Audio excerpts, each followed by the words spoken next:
Now, Jack, as we move on, we had another very interesting week for awards. So we're going to get into our weekly awards. Who do you think had the best offense of this past week? Yeah, this was a little tough for me. You could go a couple ways here. I'm gonna go with Texas A&M. They had that punt block early on, and they had that pick. They really Mm-hmm. turned it around. And this coming into this was like LSU's defense is really solid. One of the best facets of their game. To hang 49 on them, to just completely Mm-hmm. shut them out in the second half as a garbage time touchdown. They really had zero just to make it look more respectable, but just embarrass them in the second half. The offense really clicked on all cylinders. Mm-hmm. Yeah, I'm gonna go Aggies here. Right. Yeah, I think you also have to go Aggies. I mean, it's just the fact that LSU, the only thing they had going for them was their defense. Where if you look through their games, like the offense really doesn't score much points usually. They really rely on their defense to help them win games. And you look at that South Carolina team, like the LSU held them to 10. Florida, they held them to 10. Louisiana Tech, they held them to 7. Clemson, 10 as well. Where it's like that's about where they hit. And then they score about 20. That's usually where they hit. Where it's like that's how they usually win games. And the fact that Texas A&M was able to do that and just dominate them. And in LSU Stadium, Texas A&M has been notorious this season as they're not that great of a road team, but they put those rumors to bed and they dominate LSU on the road. A great offensive performances against what was supposed to be the saving grace of this LSU team. Now, who do you think had the best defense this past week? Right. And one more thing I want to mention about best offense, I think I'd be remiss not to mention North Texas this week. Their quarterback Nestamaker had like 600 Oh, yards, right. so Jeez. Yeah. it's insane. I Mm-hmm. think they're also up there. But for best defense, I think I'm gonna go the Hawks. Blow out a team like Minnesota because I put a lot of stake in Minnesota just for destroying Nebraska last week.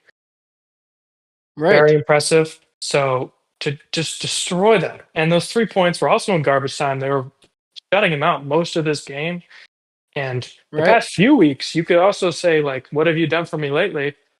Iowa Hawkeyes would probably be in that category just for destroying these teams. And it's just so surprising just how good Iowa is this year on defense. I mean, they're always good on defense, but as a whole team, like even Mhm. Gronowski throwing some deep balls in that game.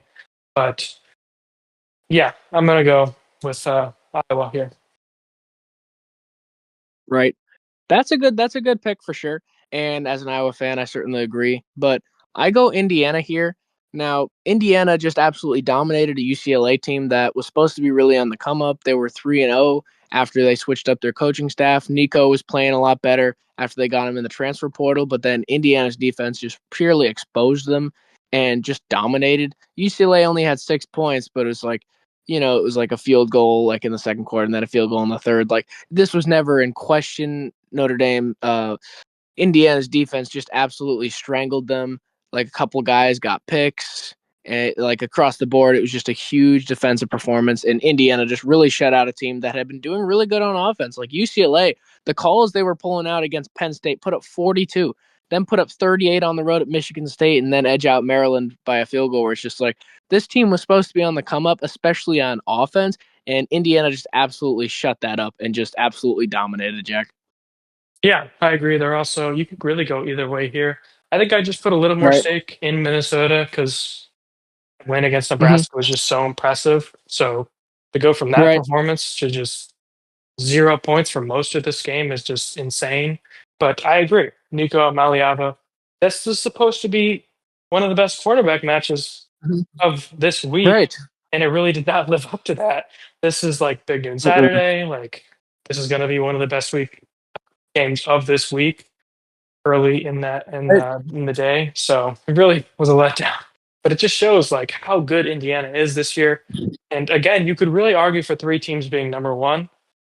Just so impressive. Definitely. Yeah. I mean, both defenses were really stellar, and both defenses also in the Big Ten. And we saw them meet up a couple weeks ago, and we saw the defenses really shine in that, where they both really struggled to score. Really great defenses between those two teams. Indiana, of course, very complete and was very dominant against UCLA. Iowa still a great choice because that Minnesota domination was just so out of character. I think just Iowa, they're not known to do this. I think that's what's so astonishing of it. It's just not just like, yeah, the defense played well. It usually does play well, but the way that they dominated Wisconsin and Minnesota is pretty unprecedented for the Hawkeyes. Now, who do you think had the best uniforms of the past week, Jack? I think this is the first time we've actually gone with Oregon here. Just the Grateful Dead inspired Grateful Duck Mhm. uniforms, the tie dye numbers, like just Right. the black full uniforms. It's insane how good Mhm. they look on the field. Right. We Right. haven't really gone Oregon these I awards. know. Yeah, it's insane. We're like when we first started doing these, we're like, oh, okay, Oregon's going to take them every single week, but they really Right. haven't. I mean, like last week, they could have had it if they brought some more heat, but they kind of went with those all white ones, so we had to give it to the Holy War. But this week, for me, they Right. have it. Right. Yeah, they got it earlier with the marble ones, if you remember that one against Oh, Oregon right, State. right. That But was before right. we even started doing them. But those marble uniforms, those are some of the best in the season in general. Right. Those are so good. Right. Easily. And I mean, the combo, like the color combos, like everything they did with it, like it's all really great, but it's like the tie dye really wins me over. And that's what kind of gives it the edge, where it's just a really interesting and like cool look. And they didn't overdo it. I think tie dye, that's what's tricky, is that it's easy to overdo it. And I think they found like the perfect balance, and it really looks great on the numbers. So I'm really liking what they're doing. And honestly, Oregon is known to have really great uniforms, and it was no doubt evident this past week on the field when they wore their tie dyes. It was pretty cool. Now, who do you think had the best response from a loss, Jack? There's a lot of ways you could go. I feel like there's a more obvious one, but a lot of teams responded pretty well. Yeah. So there's a couple you could really go with. Washington is absolutely one that I was kind of thinking of here, Hmm. but you could also go Memphis. That's another one. Hmm. But I'm gonna go with Ole Miss. I think they had the best response from a loss, and it was just really impressive that Hmm. they kind of squandered that lead, like we kind of mentioned against Georgia. Like they had the Hmm. lead going into that fourth quarter. Their offense just Right. would not stop scoring touchdowns. And Chambliss really showed like he can keep a lead and just be great on the road. So I'm gonna go with the Rebels. Right. Yeah, it's a good choice. Yeah, I'm thinking the worst team to respond from a loss. It's probably UMass. Nah, I'll go with Ole Miss. Yeah, I mean, Ole Miss, that was a really great response against Oklahoma. And I mean, it's easy to pick on UMass. I mean, they don't win at all. So it's kind of hard to choose Yeah. them, but just like Ole Miss. I mean, it was a great game against Oklahoma.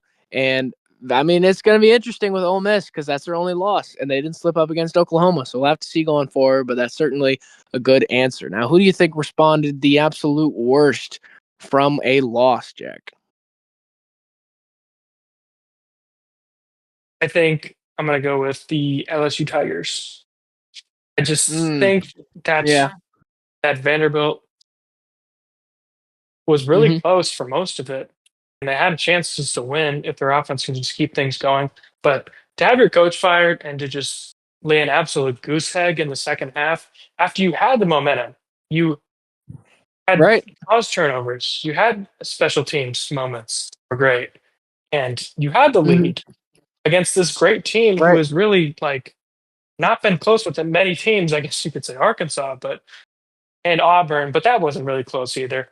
But this Right. was just really, really impressive Hmm. first half. I agree. Like, and it was surprising. I'm like, wow, is LSU really going to pull this off? They might have this season Hmm. back on the roads here, but Right. they're out. That second half was just so atrocious, and it was just really the worst way to respond to a loss for me. Right. I mean, no doubt. And we've talked about it a lot. Not only do you go on the road, very emotional loss on the road in Vandy. It's a tough game. Vanderbilt's a top 10 team. You can see why they would lose that one. It's unfortunate. But to come back home and the way they unraveled in the second half, the way the Aggies dominated, who are known to kind of fall kind of suspect on the road, and then LSU just completely falls apart in shambles in their own building, and then the coach is fired, and it's like the team just completely unraveled so fast. Like they were just ranked number 10, Jack. Like that just happened. Yeah. They were a few weeks ago, even before you could say like weren't they number 3? I think they peaked at like number 3. Crazy. Where it's just like LSU. You really can't go anywhere else. And you could make the argument for some teams. for sure.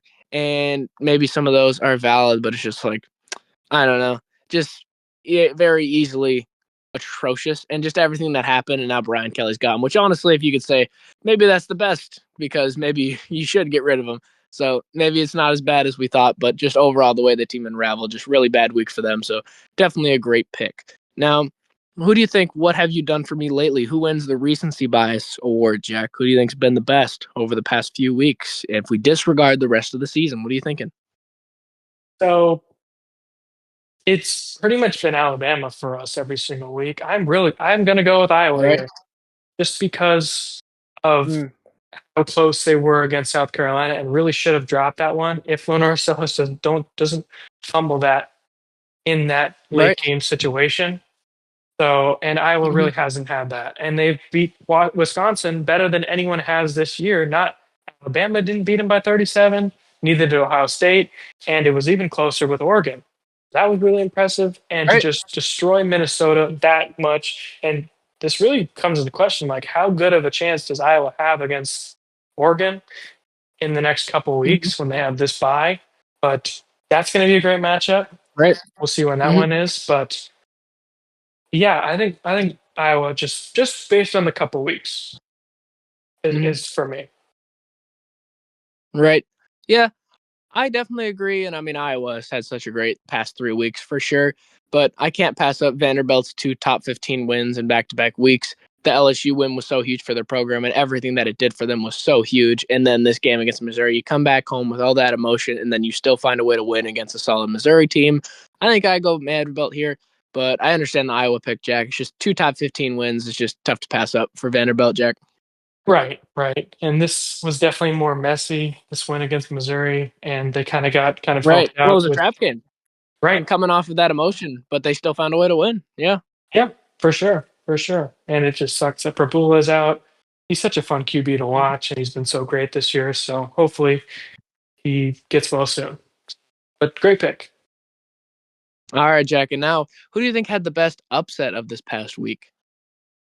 This was a tougher one for me because there's not many upsets this week compared to last week. I mean, you went Louisville, I went UAB. Just so impressive to me. Memphis at home. That's Hmm. good of a team, best teams with your interim head coach in there. But this Right. week was difficult because there's not a lot of upsets. There really isn't. I mean, there was close upsets like North Carolina almost beating Virginia. You could say Iowa State Hmm. kind of had the momentum there. Missouri almost beat Vanderbilt, but Mississippi State. Hmm. right, Mississippi State as well. But I'm gonna go with Hmm. Memphis here, or yeah, Memphis. I'm gonna go with Memphis because there's not really a lot of options here, and just we didn't really mention this in the best bounce back, but really good bounce back from Memphis just to kind of revive their season after that horrible conference loss. You can't lose to Alabama, Birmingham, but that kind of like puts in the front seat of this G5 race, Right. which is really surprising. You would not have thought that. I mean, I thought USF was going to win this game and kind of like Right. They put their probably should have. Yeah. and this is the very historic season for USF, but they just have not been good against Memphis. They are 2-9 against them in the American Conference, if you can believe that.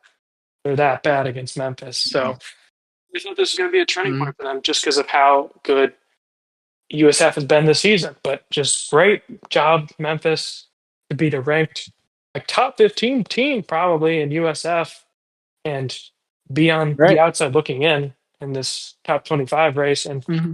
having the best odds to be that G5 team in the college football playoff. Right. I think you're right. I go Memphis as well. It's just that low was so bad last week. It's like your quarterback gets hurt. You're on the road. You end up losing to UAB, who's 2-4. Coach fired. Like it's not a game you should be losing. Then they come back and they face a South Florida team who is just desecrating every single team. Like the numbers that they're putting up week to week. I mean, they've had so many. I mean, multiple. That's the thing. It's like multiple games where they put up 50 and 60 points. Where it's like South Florida had been really dominant, and they were kind of bleeding that into this game, but eventually Memphis was able to figure it out and really bounce back in a great way against South Florida. Now it's time to get to who is the best team of every single amount of losses, Jack. So who are you thinking is the best 8-loss team. What are you thinking, Jack? I'll go with UMass. They almost got that win against Buffalo, and I don't really even know if there's other 8-loss teams Mhm. in the FBS. There's So, there's a few. Yeah, there's not many. right. Yeah. Yeah, Yeah. it's just you. Yeah, I mean UMass. Yeah, I mean there's not too many ways you could go. I mean for 8 loss as far as that goes. Yeah, I mean you're probably right. Well, yeah, I don't know. They've been pretty impressive. I mean, it's pretty tough to lose 8 games. So Right. yeah, Yeah. right. Now we get to 7 losses. What are you thinking on this one? There's a lot more options here. We're starting to get a lot more 7-loss teams. Are you feeling Charlotte? Are you feeling Oregon State? What's the thought process here? I'm gonna continue with Oregon State here. Charlotte just, I mean, we just mentioned like Mhm. Mestamaker throw 600 yards against Charlotte. USF also blew them out. Right. They're another team you could also say probably should be an FCS team. They're just not very competitive. But Oregon State just got recently a win against Lafayette. I think I would go with Oregon State here. Right. I mean, you could go like Middle Tennessee, Sam Houston. We're starting to get a lot of options here in the 7-loss category. You can even say Eastern Michigan. We had said them a few weeks ago. I think it was like a 6-loss team, but they're looking a lot worse. I feel like you do have to go Oregon State, and the fact that they've come close to beat a team like Houston, and now Houston's ranked, which is huge. Like they were in overtime with that team, so I definitely think you got to give the edge to Oregon State. It's a good pick. What are you thinking about 6-loss teams, Jack? Oh, right. Yeah, I'm gonna go with Arkansas. Yeah. We didn't really Yeah, touch on that I game like. with Arkansas and Auburn. Mm-hmm. This was kind of surprising to me because we had said like last week Arkansas probably is going to win Mm-hmm. that game just because Auburn has been just awful against SEC opponents this year. So very Mm-hmm. impressive, and they just have come close to beating good teams like Tennessee and Texas A&M. But Mm-hmm. Right. um, Mm-hmm. yeah, Bobby Petrino, I don't know if he has that job anymore. Like this was a very bad performance, and I don't Yeah, even know if not he had great. the job before. Just he really has Yeah. kind of like he's kind of a backstabbing coach. If you kind of read his history, he's not that loyal to anyone really, and he's kind of like will leave you the best chance, the first chance he can. Not Mm-hmm. that great of a guy, it seems, but yeah, with Hugh Freeze, I don't really think this saves his job. This really doesn't change anything. Just very emotional, very impressive win though to win in the SEC. Yeah, Right. Yeah, yeah, I definitely go Arkansas as well. And at least they've been close with a lot of teams. Like, I mean, can make the argument that they should have won a lot of the games that they lost outside of Notre Dame, where they really just got dominated. So I think that's certainly a good choice for 6-loss teams. What are you thinking about 5-loss teams? A lot more options here you could pick from. right. Okay. They're just Hmm.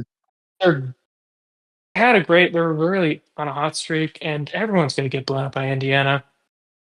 So Right. I'm gonna go with them just because I guess we're more biased. I guess you could go Purdue. Well, they're actually 6 loss team. I guess Michigan State's there. Yeah, I'll go UCLA. Yeah, I do think UCLA is a good pick because they don't feel like a 5-loss team. I think that's the biggest part of it because they were on that 3-game winning streak and then they got, I mean, absolutely dominated against Indiana. But when you're going into Bloomington, when you go into Indiana like that, that's what they've kind of been doing to teams. So you can certainly see how that would kind of end up. But certain teams like Syracuse are in the running too. Colorado. Stanford, you could even say. So there's a lot of 5-loss teams. So yeah, I think you're right though. I think you got to go with them. Now, what are you thinking for 4-loss teams? This is where you really get into teams that are actually pretty solid. What are you thinking, Jack? Yeah, I guess Auburn's one, but they with that win they kind of like put themselves back in that race. Penn State looking great. Their 4 last team. Florida, that's one you could go with. Kansas State, they just recently like Mhm. continued the streak against Kansas, and they were an upset there. You could have gone with them for best upset. That kind of like they're still like the better Kansas State team in the football. Right. Two, Mhm. there's a couple. I mean, there's a lot of options you could go with. Hmm, I'm not sure. I think I'll go with Mississippi State. Feels right to me. I just think they're a great Mhm. team who just can't finish these games out. And I don't know. Right. I think it's just bad play calling, bad coaching. They have a great team around them, and they can't Mhm. figure out a win to really pull this all together. If they just finish out a couple of those games, they're in this race. They make it's just it sucks for them. So, Right. Yeah, I definitely think you're right. And a lot of these teams are going to end up being SEC teams. So, yeah, I think it's also a good pick. Mississippi State. I mean, there's tons of games that you can make the argument that they really should have won. Now, with 3 loss teams, there's some interesting ones. I mean, Northwestern and Minnesota are certain ones you could pick from. You might want to say LSU, but the way that they've crumbled and the way the coach is fired, like I just worry like the drop off is going to be so huge. So I don't know if you can really pick them for the best 3 loss team, which is crazy that he's already fired and they only lost 3 times. But it's like, I don't know. I think there's a lot of really interesting ways you could go. What are you thinking, Jack? this one was a little tougher for me. 3 loss. Yeah, I guess LSU because they just have so much talent on that roster. They were just so mismanaged there, and this season just has not been great for them. But Hmm. Right. mm, yeah, this is interesting because do I think Minnesota would beat LSU? I don't think they would, even if they fired their coach. So I will go the Tigers here, as much as I don't want to. Okay. Okay. I go Arizona State here. Yeah. Okay, Arizona good, State. good, yeah, good Yeah. pick. Yeah, I mean, they beat number 13 Texas Tech. It's kind of a thing with Arizona State where it's like they don't feel like they're a 3 loss team because it's like when Sam Levitt is playing and when they're like at their best with Sam Levitt, they're really hard to beat because like their only losses. I mean, Utah he wasn't on the field, and then Houston that's tough. Honestly, getting embarrassed in your own building. That's the only reason why they're in this category. Otherwise, they'd still be a 2 loss team. Where it's just like they've been pretty solid. Their only like loss with him on the field that Mississippi State loss. I was the only one that was like, because you're on the road at Mississippi State, who actually was pretty respectable at the time, and I think still is. It's just they can't find a way to win these SEC games where it's just like they beat TCU, they beat Baylor. Like there's a lot of interesting wins, and then Texas Tech is the marquee one. So I think you definitely gotta give the edge to Arizona State. I do understand the LSU thing. It's just that the way that they've unraveled so much that I kind of don't really put them in there. Now, who do you go with 2 loss? I feel like we pick the same team every time, but it's kind of hard to not pick them because of who they lost to. What are you thinking, Jack? Yeah, I think it's Notre Dame again. I mean, you could go Mhm. with teams like Tennessee's kind of climbing up there, like Iowa, Right. maybe Hmm. Michigan is close there. Hmm. Washington's also there, USC there, but there's really, yeah, you kind of got to go with Notre Dame again. I don't know how you don't pick them. I know. Right. Right. Yeah. I mean, I go Notre Dame as well. You really can't. I mean, the fact that they were in the national championship last year and they at one time they were down by 8 in it. And I know you don't use last year's rankings, but I'm just saying like in terms of like the recency of like this coach and like some players on this team, notably Jeremiah Love, they have that type of ceiling. And then this season they've lost some really tough games where I know that Miami loss doesn't look great, or it's kind of like we said about Iowa State. It's like, geez, thanks Iowa State for making that look worse for the Hawkeyes, where it's the same thing. It's like, yeah, thanks Miami, but I still think they're pretty solid. And then Texas A&M. I mean, what they continue to do, it just makes Notre Dame look so much better. Where it's like Notre Dame had that team. Notre Dame should have won that game. You know. So yeah, I think you're definitely right in that statement. I think they got to be the 2 loss team. And then once again, I feel like the last 3 are kind of predictable. Who do you think's the best 1 loss team, Jack? This one, you could go Georgia, could go Alabama, you could go Oregon. It's Alabama though. Even though they kind of Mm-hmm. were kind of lackluster against South Carolina and maybe could have dropped that one, but the fact that they Mm-hmm. won it and just good teams find out a way to win close games like this. And it was ugly, Right. but it's it was still a great win. And yeah, I think you got to go with them. Right. Definitely. I feel like they were just really gassed. I mean, that stretch that they had, they were so battle tested. So the fact that they managed to get through all of those games, not a scratch on them, with no losses is crazy. And their 1 loss is just really such an outlier because it makes zero sense. Because turns out Florida State's just really bad. I don't understand it, but yeah, I mean you got to go with Alabama, and then once again 1 loss or undefeated. I feel like once again I go Ohio State here. reigning national champions, dominate pretty much everyone they play. It's kind of an easy pick. What are you thinking, Jack? Yeah, again, you could go three teams here. You could go with Indiana, you could go with Texas A&M, and you could go with say you could also Mm-hmm. go with teams like BYU, maybe Georgia Tech. Those teams are great Right. too. Mm-hmm. Buckeyes for me though. Right. Yeah, got to go with the Buckeyes. You really can't go wrong. Reigning national champions, and even if you take away last year, they've just been so dominant this year against so many great teams. So you really got to go with Iowa State for the best undefeated team.